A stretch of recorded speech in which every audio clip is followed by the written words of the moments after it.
Selon Jésus, le péché impardonnable est unique. C'est la seule iniquité qui ne sera jamais pardonnée. Jamais est le sens de ni dans ce siècle, ni dans le siècle à venir. Dans Matthieu 12, 32.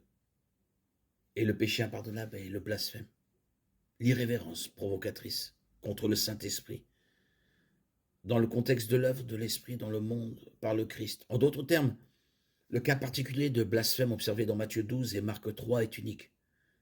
Les coupables, un groupe de pharisiens, avaient été témoins de preuves irréfutables que Jésus accomplissait des miracles par la puissance du Saint-Esprit. Mais ils prétendaient qu'il était possédé par le prince des démons, Belzéboul, Matthieu 12, 24, Marc 3, 30. Le blasphème contre le Saint-Esprit, bien que spécifique à la situation des pharisiens, ne peut pas être reproduit aujourd'hui.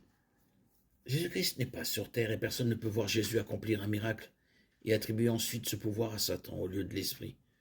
Le seul péché impardonnable aujourd'hui est celui de l'incrédulité persistante. Il n'y a pas de pardon pour une personne qui meurt en rejetant le Christ.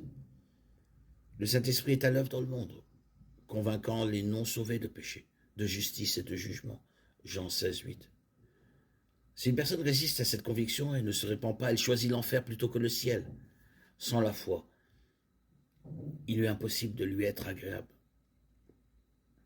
Or, sans la foi, il est impossible de lui être agréable, car il faut que celui qui veut s'approcher de Dieu croit que Dieu existe et qu'il récompense ceux qui le cherchent.